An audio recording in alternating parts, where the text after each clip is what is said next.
Good morning, everyone. Welcome to the Vocational Education and Training User Group. My name's Adam. I'm a Senior Customer Success Manager here at Instructure. Along with Ruth, Marita, and Kerry, we will be your panelists today for this session. So today we're going to walk through the updates that have originated from InstructureCon 2024. You should have received an email earlier with some of the videos of this that you can go back and watch, as well as a product blog from Sheeran highlighting the main ones that we are focusing on. But without further ado, I'd like to pass on to Ruth to lead the session. As mentioned before, please encourage open communication in the chat. And if you have any questions or anything like that you'd like to follow up afterwards, please reach out to your CSM, or I'll put my email address on there as well. But Ruth, I'm going to pass this over to you. No worries. Thanks, Adam. Hey, everybody. It's great to be back with my people. I always love getting to connect with the vet crew. So thank you so much, everyone, for making the time. I know everyone's incredibly busy, so really appreciate it. And hopefully you'll get some value out of today's session. As Adam said, there was a lot of conversation and fanfare, as there always is at InstructureCon. And I'll be covering off on a lot of those things, probably more comprehensively across the entire Instructure platform than what we'll be able to get through today at CanvasCon. So please do come to CanvasCon in Melbourne if you'd like to hear more about some of the things we're talking about today.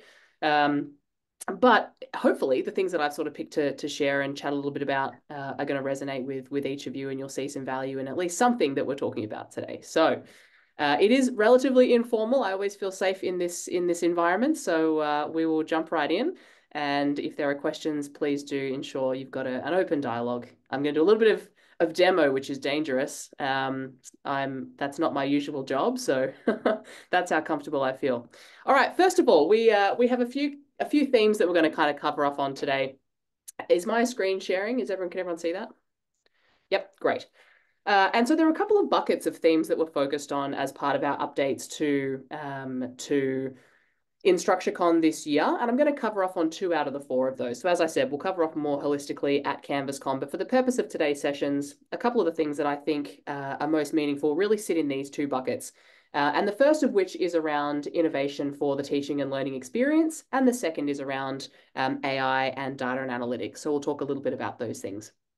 So when we're thinking about innovation of the teaching and learning experience, what we're talking about here are initiatives that we have either just released or things we're iterating on and are going to be released, which are there to save your institution time. So whoever's doing your course building, how are we speeding up that process?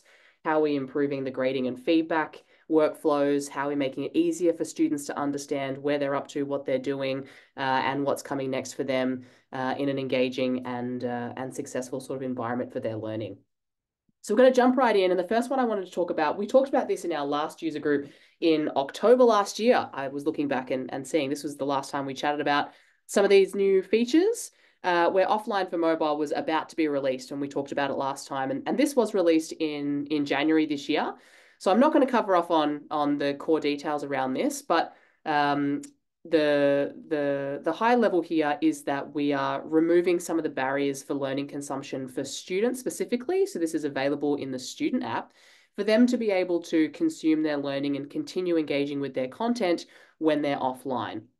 And so the reason I wanted to mention it today, hopefully this is not new to anybody, but if it is, there's plenty of material in the community about it. Please have a chat with your CSM. We recognize not everybody has stable internet connection when they're trying to do their teaching and learning. And so this is a way of ensuring that we're not leaving anybody behind in that process. And the reason I wanted to mention it today is because we've taken this capability one step further in response to feedback from customers as they've been testing and using this throughout the year. That video content is obviously a really important part of that experience and how a lot of us are sharing our content in our courses. And so I can confirm that we now support studio videos offline. So if you have video content in Studio that's in your courses and how you're delivering your material, students will now be able to still use and interact with those things even when they're offline, which was not possible in our first iteration of this. So I just wanted to make mention of that. Hopefully that's useful for some of you. And if you haven't already tried out the offline for mobile capability, I would strongly encourage that you do that. Any questions, please pop them in the chat. Otherwise, we will keep moving in the interest of time. But the second area I wanted to call out is some of the work that we've been doing around what we're calling the sort of quick wins or the paper cuts in Canvas. And these are really important, and I think probably most important in my reflection as a vet institution leveraging Canvas. Sometimes the things that you're wanting that would make a huge difference in your day-to-day are not the big flashy new features and things like that. They're the small workflows or the buttonology or the little capabilities that mean that your teaching and learning environment is operating more smoothly and saving everybody time. And so there are a couple of key things that we've been focused on. We've delivered nearly 40 of these quick wins now, and hopefully you've been able to see those in the release notes. But a couple that I wanted to call out, which I think are particularly helpful in the vet context, are things like phonetic pronunciation on profiles. So lots of different learners, obviously from all sorts of different backgrounds, giving your trainers and assessors and your staff the capability to best understand how to pronounce and include all learners that they are interacting with, as well as peers and other people in the course. And the other one I wanted to call out is some of the inbox updates that we have made. So a couple of simple things that make it a little bit more equivalent to an email service through the introduction of a signature. So you can now add a signature to your inbox messages. And an out-of-office capability, which is really, really handy. Again, in the vet setting, not everyone is available 24/7. There might be key days that trainers or assessors are working or are available to answer questions and things like that. And being able to manage some of those things through an out-of-office auto response through Canvas is a powerful way for learners to understand when they're likely to get a response or when those individuals are available to them. So there are a couple of things that I wanted to call out in case you hadn't already seen those. But really our commitment to some of these smaller paper cut experiences is something that has been top of mind for us the last 6 months and will continue to make just some of those quick small interactions in Canvas even better than they are today. All right. I'm going to jump into this one. Now, this may be my most exciting feature that we're doing or have done since Build on Last Attempt, and that's saying something. And the reason I wanted to talk about this is because ever since using Canvas as a student, so this is going way, way, way, way back, it's been one of those pain points of mine where course materials could not be differentiated within a Canvas course. And so as a student, I remember looking at a page of content that said, if you're this kind of student, read this bit, or if you're this kind of student, or you're doing this information, or you're in this course for this reason, this is the module for you, but not for these people. And trying to have those things signposted in different ways that were not really meaningful and certainly were very confusing for me as an end user. And so the selective release or the differentiated content release capability, which went to production just last month in July, just a couple of weeks ago, allows institutions to be able to ensure that the content that users are seeing is most relevant for them and their purpose in the course. And there are a couple of key use cases for this that pop out to me for vet. The first of which is when we are updating our assessment or we're updating particular course materials. Maybe we're just changing a page or a single assessment or a single question on a quiz or something like that. And we don't want to have to recreate a whole new Canvas course for any upcoming cohorts to be able to engage with that material and only see the version that they should be seeing. And in using this new Assign To capability, you're able to allocate that content as it should be allocated to new cohorts or to particular individuals at the module level or at the individual artifact level, so an individual assignment or even just an individual page. And this is really powerful in how flexible it is for us to be able to assign and manage who can see what within a course. So I'm going to stop sharing for a second, and I am going to just jump in and show this in case there's anybody on the call. I'm hoping that people have already seen this, but in case there are people on the call that haven't seen this. And so if we're looking at our module page within a Canvas course, when we click on our, again, high debate as to what we call this. Is this a traffic light button? Is it a kebab? Is it a skinny hamburger? There's a few different things that we've had thrown out there. If you've got a better one, let me know. The 3-dot menu button is what I generally call it. If we click on that here at the module level, we can now see that there's a new option for Assign To. If we click on that assign to, we have a new modal that comes out, and this is where we're able to see the capability to set who this should be visible to. Now, the default is that it's visible to everybody, but we now have this new functionality to be able to assign it to a particular individual. So if there was a module that, for example, because of RPL or because of other things, you were only wanting a particular person to do, or it was only relevant to a restricted number of students or to a particular cohort within a rolling enrollment kind of model within a course, you have the capability to pick a specific section or particular students that this should be visible to. And anybody else who's in the course won't see that module. It won't be allocated to them. All the content that's within there will not be something that they see on their end. We can go ahead and save that.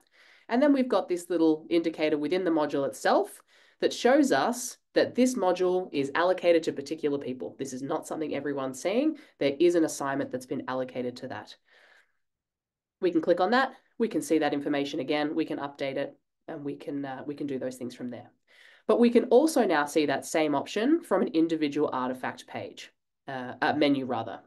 So from an individual page, and you might just have, for example, you might have a mix of delivery modes within one course. You might have some people coming to your institution for a face-to-face session, or people doing that online. And you might want to provide different instructions for those people. So being able to, within the same module, for example, allocate the different pages of instructions to the right people instead of having to use things like discussions or assignments like you've needed to do before. You can go ahead and just allocate even an individual page to a particular person. So again, similarly to what you would experience for assignments or quizzes or graded objects in Canvas, you can now go ahead and assign that page to a particular person or section and make it, again, available from or until, if that's detail that you would like to add.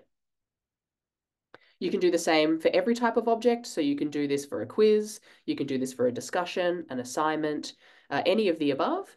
And it means that, again, we've started to create a much more personalizable, is that a word? I'm going with it, environment, all within the one course, that whoever is facilitating this course or managing who has access to what, that can now all be done within one course shell instead of having to create or maintain and facilitate multiple course shells, particularly when there are only small nuanced detail that might be different between them.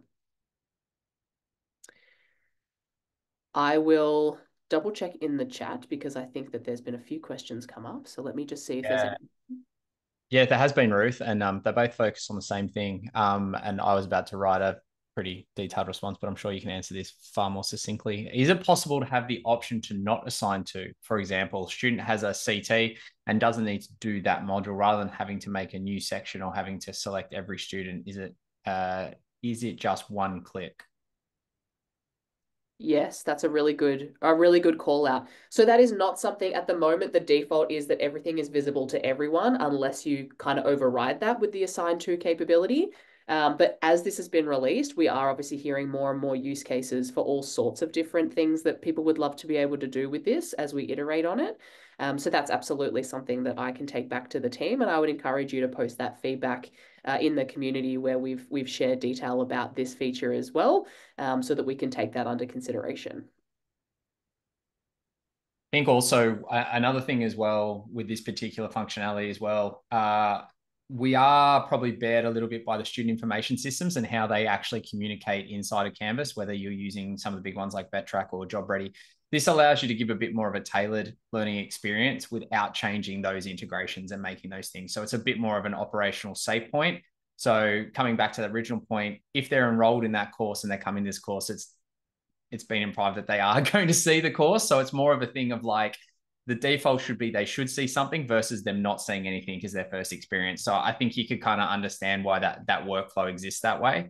The other thing as well that's very handy about this is that if there's subtle changes that happen during the course of the year, you can, not only is it for this modules, but there's in the same release, there's also an assign to for pages as well, Ruth. So you can actually assign specific elements within the course for Canvas pages as well. So it's in the same release notes as well. So it enables you to create that very custom experience. Once again, we don't encourage you to have this course open for years because, then you've got big course things that we need to worry about as well. But these are really good for those little changes that you need to do that don't actually require massive changes as we go along. And just to answer the other two questions, I think, Colleen, you had put in there, can you assign to everyone except, which is kind of in that same kind of bucket, not right now, but that is something that we heard pretty overwhelmingly during our sort of early testing and feedback before this was released. So that's already on the backlog to be introduced. So you would be able to do that type of thing moving forward. I don't have a timeline for that yet, but certainly something that we're pushing hard for. Love the feedback, Doug. Thank you. It's not possible to use CSV sysimport to make bulk changes to assign to right now, but we do have an associated API for this, so you can manage it via the API if you wish. All right. Any other questions on assign to? I hope that's going to be a really helpful feature for a lot of you, even if it's just from the concept of, from validation, being able to go back and see which cohorts were doing which version of an assessment, or which, being able to manage that. I know that's been an ongoing pain point for vet institutions, and it's certainly a top of mind use case for me for this sector. So yeah, please continue to give your feedback to CSMs, and if you think of ways we can improve it, we would love to hear that. I'm going to jump back into a bit of jumping around here. Here we go. So the next thing I wanted to speak about is some of the work that we're doing around creating a more simplified course content experience. And what I mean by this is a streamlined workflow for educators or for trainers or whoever it is, content designers, whoever it is that is building content at your institution, if you're not leveraging a third party for that, for them to be able to actually make that content quickly, efficiently, elegantly, in an engaging way, to have all the bells and whistles of things that you would love to make content engaging, but also for students to have a more consistent experience across their learning. And so we have thought about this in lots of different ways, and there's lots of different user challenges that have come into the sort of motivation and the fuel behind the direction we've gone in with this. But I wanted to, again, a little bit high risk, but I'm going to demo this for you. Now, this is in I can't believe you're doing this. I can't believe you're doing this. Yeah, you can't actually share this recording with anybody, Adam, just FYI. All right, here we go. This is a feature that's in active development, and so is not yet released, but I wanted to show you where we're at with it and what we can do. So we're leveraging a block editor capability to essentially come in and complement the existing RCE framework. The feedback we get from customers overwhelmingly is, excuse the pun, but it's really overwhelming that it's a blank canvas when I go to create a new page of content in Canvas and I'm copying HTML. I'm not a HTML expert. I'm not a designer. I'm trying to make pages look good, but it ends up being a wall of text.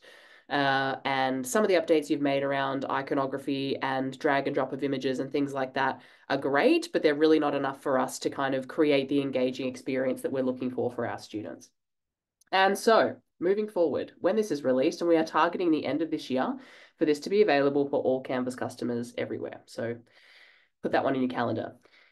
We're working towards a brand new experience for actually building that content. So what you'll be able to see, and this again is an in development prototype, so forgive me if things do change ultimately, but there will be capability for you to say, I would like to start from scratch and build something from a new starting point, or I'd like to leverage some pre-designed layouts that are ready to go for me to just plug in the content into those things. So take some of that additional cognitive load out.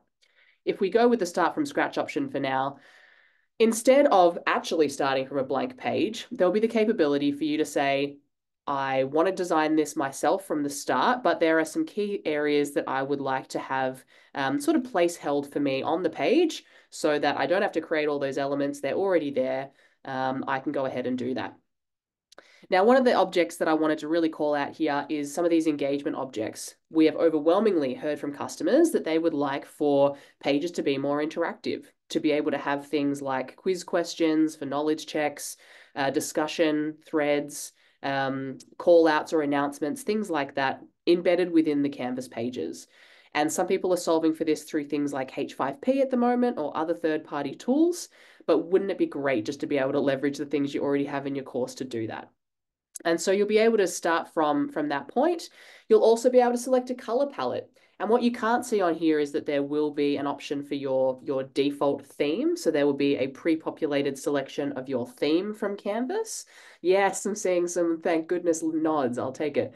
Where that will be the default option that's selected, something that is married to your Canvas theme, but there'll also be the option to pick from a color palette. Again, not everyone's a designer, not everybody knows what colors look good together, and not everybody wants to go into Canva and create everything before they come back into Canvas. So there'll be a color palette option as well. There'll also be some font pairing capability. So again, we don't know the things that always look good together. Let's let the tool take care of that for us. And we'll be presenting you with some different font pairing options at that stage as well for the different headings and bodies of text. It will then throw you into the builder itself once we've actually created some of those objects. And again, it's not quite so overwhelming as a blank canvas because all the things that you need to create that page of content are already here for us as a starting point. You'll be able to drag and drop and move these different elements around. So if you want to put that block at the top instead, if you want to change some of the things that you can see in here, you'll be able to update the links on these buttons. You'll be able to change what these buttons actually look like. If you'd prefer one that looks more like a traditional button, you'll have some of those very simple capabilities within a couple of clicks that anybody can use. And you'll also be able to add in some additional things if that's something that you would like to do. So let me pop in our tabs here. We know tabs are very popular. That was one of the top things we heard from people that they would like to be able to see. So again, being able to add in new content and drag and drop and move what is available within the existing content objects. In terms of the quiz questions, you'll be able to go ahead and select from any questions that exist in that course. So if you have item banks or questions that have been created in your course, then you'll be able to add those questions in and you'll be able to add that to be visible within the page as an interactive object that students can engage with when they're looking at the page. And one of the things I love most about this new experience is this preview capability, which again has been overwhelmingly requested from our customers to be able to see before you actually press save and publish, what is this going to look like for my students? So being able to see what that looks like from the desktop experience, what this looks like on a tablet experience, and what this looks like through the student app or the Canvas app experience as well. I think I did pretty good with that demo, actually. I'm pretty stoked. I'm not sure if there are other questions. I'm just going to jump into the redesign our title qualification. Yes, Grace, I do apologize, but hopefully this will, the next time you go to do that, this will really save you some time. Look, we get it. Like, we totally get it. Like, it's not new to Ruth as when Ruth was a CSM. It wasn't new to any of us when we started, but we do feel this is a really easy way to lift the engagement and enhancement and basically engage with the student the way that you prefer, a lot more simply and a lot more at scale.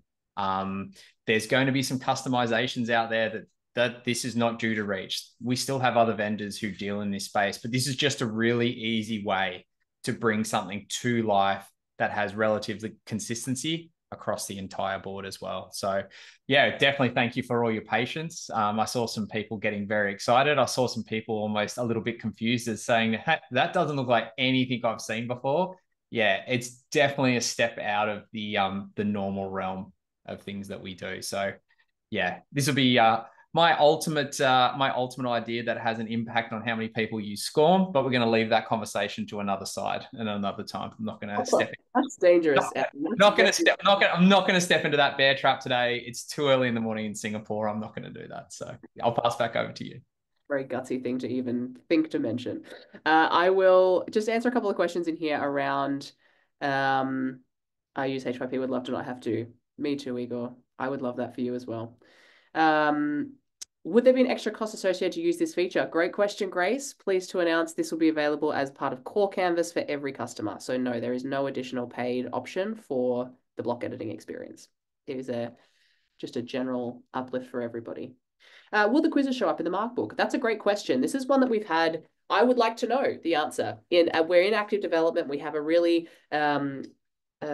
vocal and strong sort of beta group who are participating in that and helping us test and provide feedback. What would this group prefer? if you have quiz questions that are on those pages, would you like them to be in the marker book? Would you like them to have a column in that section, or would you like them just to be more of a knowledge test or a check-in with sort of instant, yes, you got that right, or no, you didn't, and here's why? How would you like to see those behave? We've heard both, so I suspect we're going to need to create some flexibility in how and what we support, but would love to understand what some of the use cases are there. If people who are responding, Marita, you've said both. Can you talk a little bit through what some of your use cases might be both ways?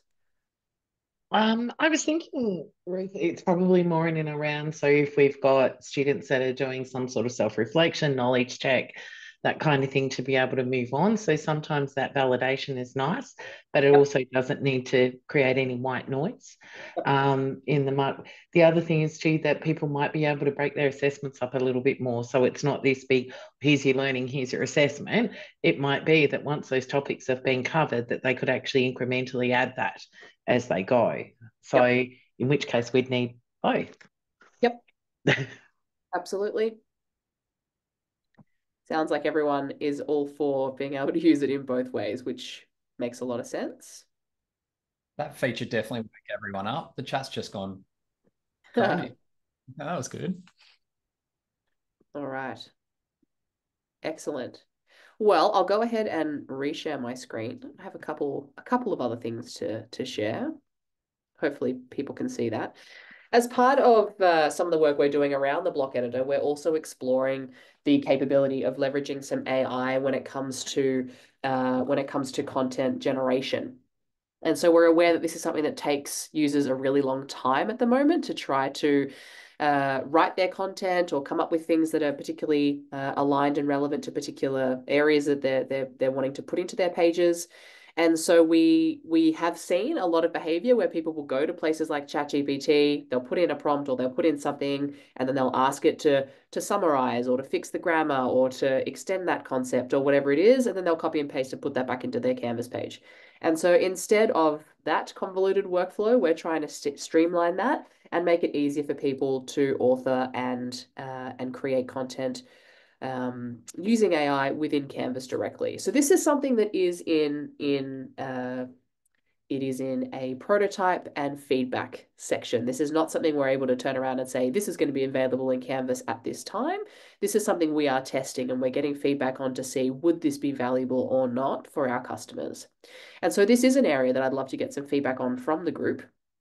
If there was something like this, something that would help you, change the tone, expand concepts, summarize or synthesize concepts as part of the sort of authoring experience of content in Canvas.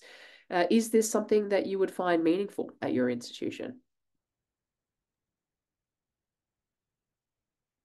So you can come off, if you'd like to provide examples in the chat, if you feel that you could better articulate that, please feel free to raise your hand and come off mute.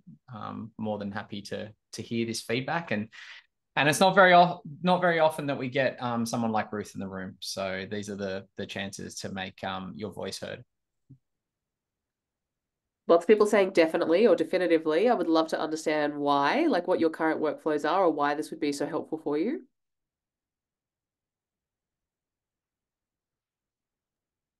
Don't make me pull someone out. I'll jump in. I couldn't find where my hand is. Thanks, Carrie.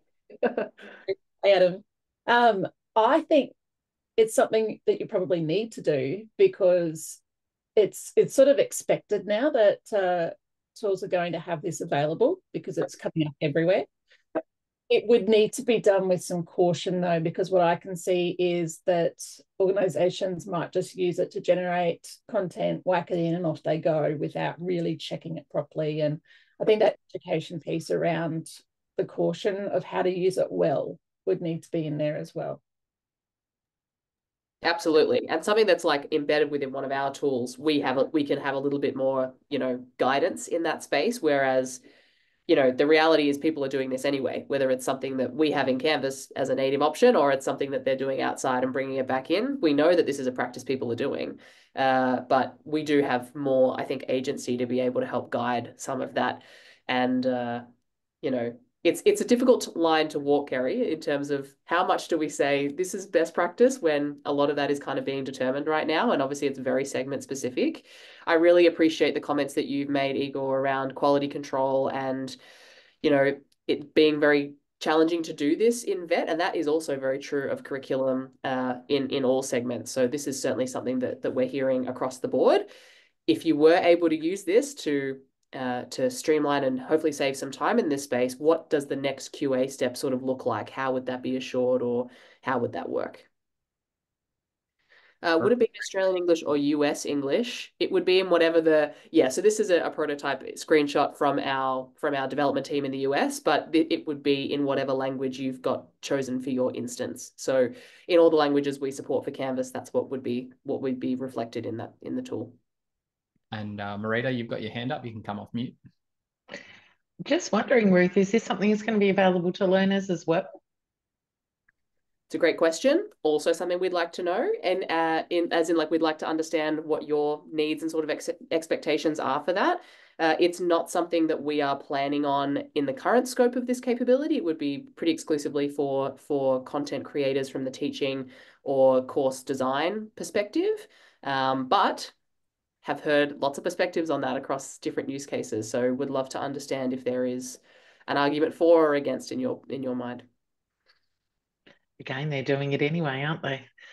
So it's I was literally coming to the same conclusion. Like, you can do this currently in existing products now, like, and then just copy and paste it and put it into Canvas. So like, I think the thing for me is like a student can go to ChatGPT, do what they need to do, copy and paste it and put it straight in, right? Like, we know that happens. But everyone's keyed up on the same thing. Like, you have to check it before you put it in. Like, if you just copy and paste it, of course, it's not going to be right? Because the internet's not fundamentally right. So I think there is some, it comes back to probably a bigger thing about how AI is talked about at your institution and how it was used and how you division that. But like, I'm a bit like, I could see this route being very handy for certain students, certain types of students, especially if English is not their first language as well. I could see that being very, very, very handy to help them construct a better example. But I can also see the flip side of it as well. So yeah, it's a fine line. It's a fine line. I think predominantly first, this sort of technology probably for us, and when I mean us, the people in this room, to help simplify their content, construct better sentences. I mean, Grace mentioned she uses Grammarly, arguably the best app that I've ever had in my entire life, like 100%. But like, the ability to do that as part of it, Ruth's laughing. She's seen my spelling. It's shocking. But the ability to have that sort of technology already leveraging in one device, you actually take out a very underrepresented cost, and that's called network switching. And I don't know if the concept's familiar to you, but if you're switching from system to system to system to system to do things, the time it takes to do that takes away from the overall efficiency of doing it in the first place. So like, if you've got these bits of technology already natively in the system where you are writing all your content, that would make a lot more sense than having it written over here or using ChatGPT or using these sorts of things as well. So there is an efficiency standpoint there for as well, an efficiency cost, I should say, to take into consideration. But I'm going to stop talking because Grammarly told me to.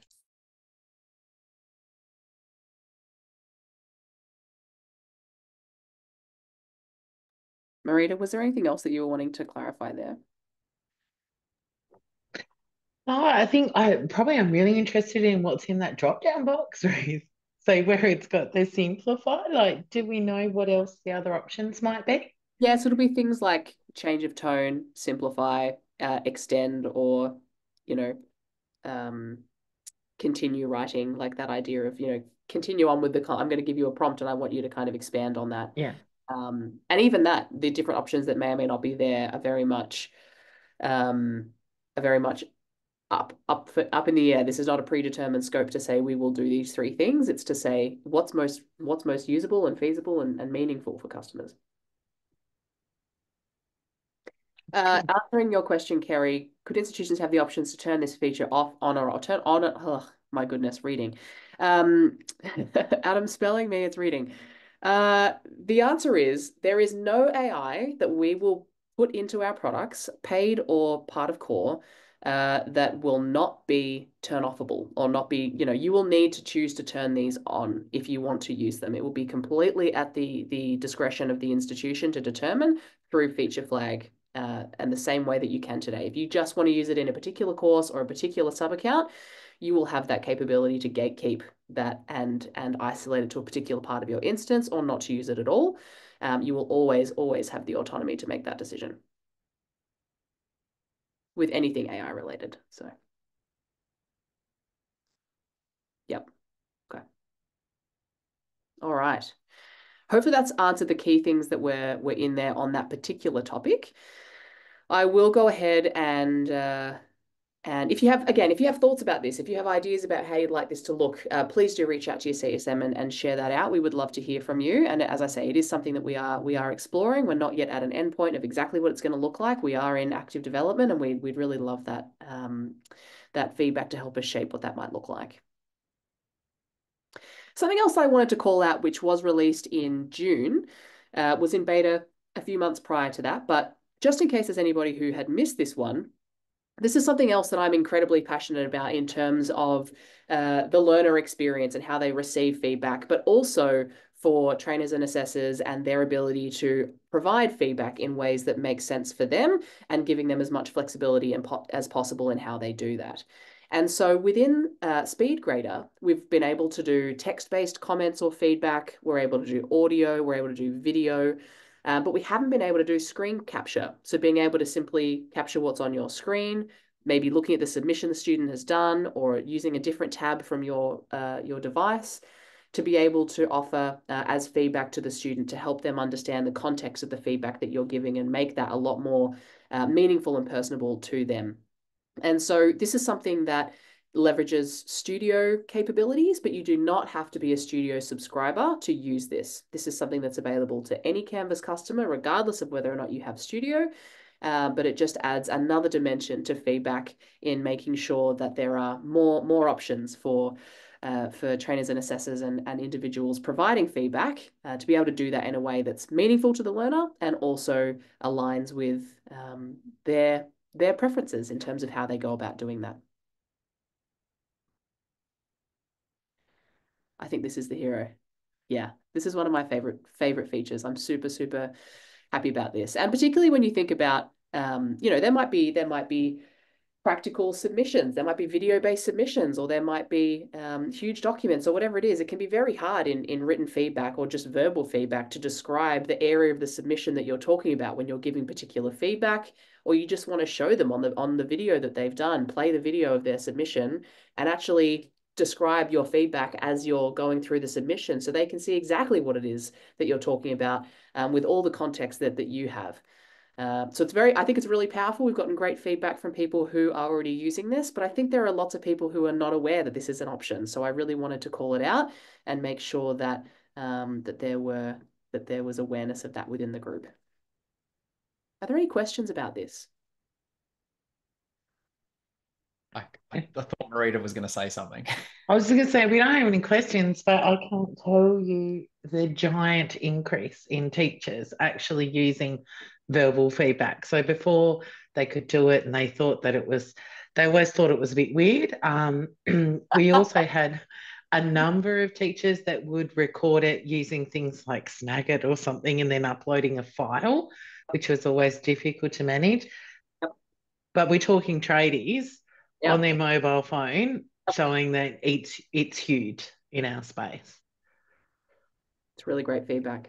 Thank you, I Maria. also think there's one thing that Marita's alluded to is a lot of people come to us, especially when they've been with Canvas for a few years. It's about that engagement piece. They're like, how can I make content more engaging? This is the easiest part. Like, everyone needs to get things marked. You don't need to necessarily start with the most engaging content. It's like, if you're giving feedback to your students in a personalized manner, that's exclusive to you. You own that. That's part of your business. And I think that is one of the things that is most overlooked. Taking it from someone like me, like, I prefer to get on Zooms and do calls because you tend to ask and answer questions, but you're creating a personal brand when you're replying back to those students. And I think that's a very important part. And also, they might come back to you and reply in video too. So like you can have these discussions and you can capture everything in those submission comments. And I think it's a really, really, really cool tool to use, and it's very simple to use. I think everyone was scared until COVID happened, and now everyone's like, yeah, digital meetings, we can do these blindfolded. Like this is part of the day's norm. So I think you're also giving them an insight to what the future of work in certain workplaces is like as well. So I think it's a really powerful tool, and yeah, it's definitely the hero as far as I'm concerned as well. It's a really easy win for businesses as well. If there aren't any other questions on this one, I'm going to shuffle ahead to the last area that I wanted to talk about, which is there were a number of AI features that were talked about at InstructureCon last year in terms of this is the things that we feel could have relevancy and impact in education and areas that we're going to be spending some time delving into more and determining the feasibility and the meaning behind some of those things. And so one of those things was a content design tool, which some of you might have seen or sort of heard about, that was natural language prompted. And I'm talking about this example just to give you a bit of an idea about a quick idea around our sort of philosophy and approach to using AI and how we're developing what we're developing with it. Because that tool wowed everybody at InstructureCon last year. We were using natural language to say, I want a column here and a tab here and a picture here. And it was like creating content was verbally dictated. It was all easy and great. When we actually got it into the hands of customers and we started doing some feedback, if they didn't know what they wanted it to look like, it was almost useless. So it didn't save anybody any time. And that was a great example of making sure that we're doing our due diligence in where AI features are actually going to have a great impact and not just wow people.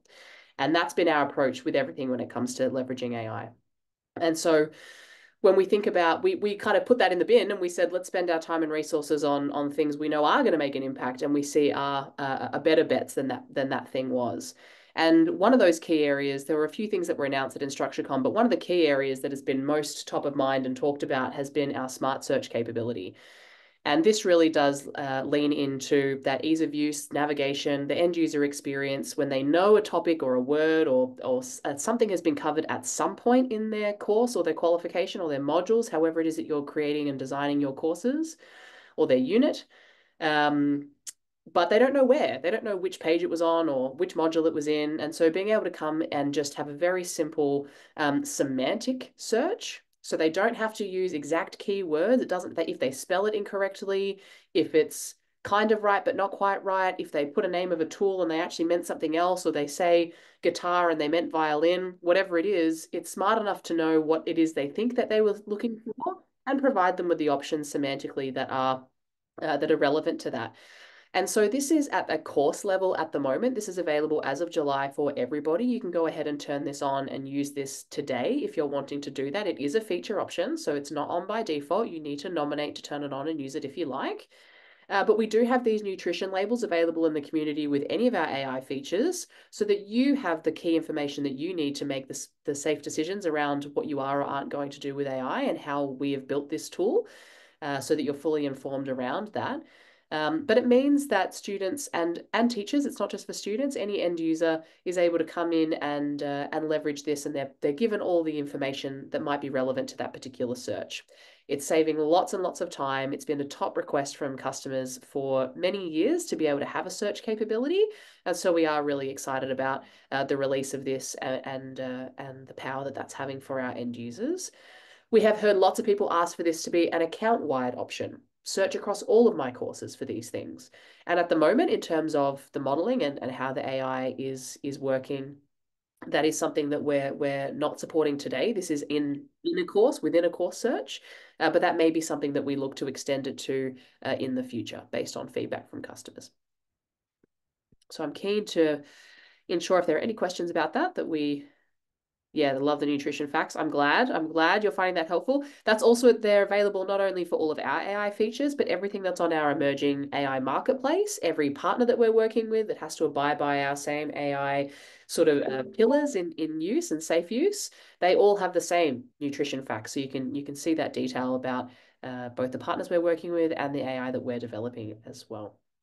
I'll be delving more into some of those AI pieces at CanvasCon. I'm conscious we don't have time to do that today, but I did want to highlight this one because I think in terms of student orientation and questions that trainers and assessors and people like that might be getting about where was this, or can you repost that, or can you send me this thing? It just means that there's less intervention and less steps, and it's much clearer for people to be able to self-serve in those circumstances to get what they need to at any given time. But are there any questions about this one? Have people turned it on? Are people using it? Are there any questions that they have at the moment? We turned ours on yesterday, Roo. Woohoo! That's great news. Would love to hear the reception, Marita. Yeah. It's interesting how important naming protocols are now. Oh, yes. Like they never were. But now that teachers are like, oh my gosh, I really need this. And it's like, yeah, well, so when we send out our communication, we put a caveat around naming protocols. It was like, now you need to pay attention to them. Yep. Searching is only as good as the map you give it. That's right. That's right.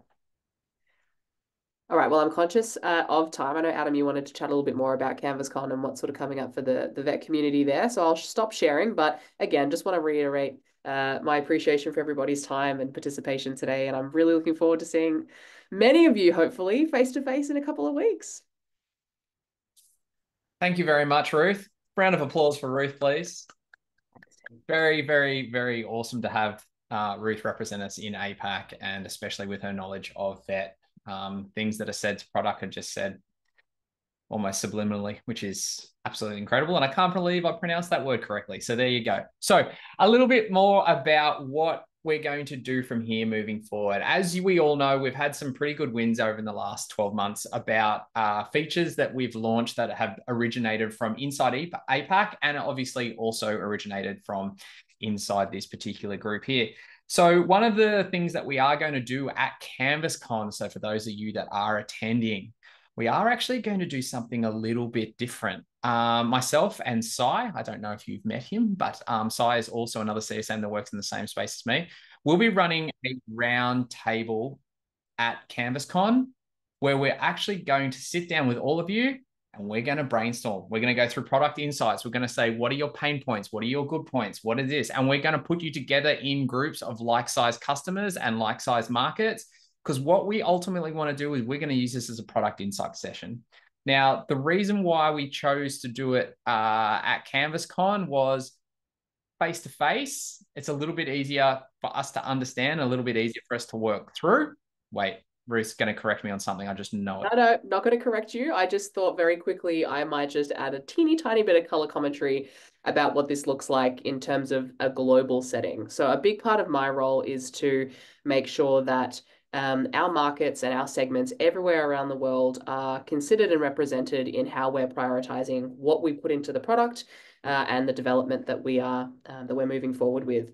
And a really powerful way of doing that is to understand everybody's collective needs. Yes, you will have things that are nuanced to your institution, but there's a great power that comes from collectively saying, as a user group, these are the top challenges that we have that we would really love Instructure to help us solve and partner with us on. We as a team, particularly my team, I wanted to help you understand what we do with that. And what we do with that is we then marry that up with challenges and things that are happening elsewhere in the world. So vocational institutions in Europe, in America, in Asia, higher ed institutions, there are things that you're going to ask for that are the same as other areas of the world. And we can essentially put those broader challenges together. And it has more weighting when we're then looking at all the different ways we could be spending our resources and the challenges that we're going to prioritize. It helps form part of that bigger picture and that bigger narrative about the impact we can make if we pick X, Y, Z. And so that's where I wanted to just say, that's the basis of these exercises. And as a user group, it's a phenomenal platform to have that collective need as opposed to just what any individual institution might be asking for. Sorry, Adam. Don't ever apologize. That's completely fine. So yeah, we were going to run it a slightly different way because we had the opportunity, and we have got quite a few people attending, especially from all over Australia as well, which is going to be very handy. I will provide feedback of that to this group. And for those of you who can't get to CanvasCon and who who'd like to commit to these sorts of things, I'm definitely going to provide information for you to reach out and share your things. But also these things are a really great opportunity to realize things that may be unique to you versus unique to your market, or you may not be thinking about things until somebody else mentions it. Like these discovery sessions are one of the sorts of things where Ruth quietly sits at the back of the room and goes, these are the sorts of times that we really unearth why we're in this role, and obviously trying to make life easier for everyone as well. So that will be happening live at CanvasCon, be happening after lunch. So everyone will be well fed. So there's no excuses for no concentrations. And then we'll be going into Ruth's product session after that as well. So it's actually in a really, really, really good spot to go through and discuss these sorts of things. So that will be happening at CanvasCon. Unfortunately, like pre-sessions for CanvasCon have been sold out, but I will be there, Sai will be there, the entire team will pretty much be there for the duration of that Tuesday. So for those who are coming, really looking forward to catching up with all of you. Those that won't, definitely will provide any feedback or anything like that via the user group portal on the community. So without further ado, does anyone have any further questions for today's session of Ruth, myself, or to the greater community that we have online at the moment? Was that a little bit of a brain overload? Or was it too much excitement? That's awesome. Thank you, Ruth. You got it, Kerry. That's awesome. And as I said as well, if you're having any questions or anything in relation to these sorts of things, really suggest that you subscribe to the release notes section inside the Canvas community. This is a great place that will give you all the upcoming things that are coming out. I try my best to bring them in when I do see them, but there might be some other things that have come out as well. And we'll also be going through and updating some of the documentation that we currently have on the Vocational Education Union about setting up for certain particular elements in Canvas. I'm aiming to get that done this quarter as well. So stay tuned for that. But on that note, thank you, everyone. Have a fantastic Wednesday wherever you are, and speak to you all soon. Take care. Thanks, everyone. Thanks, Adam. Thanks, Ruth. No worries.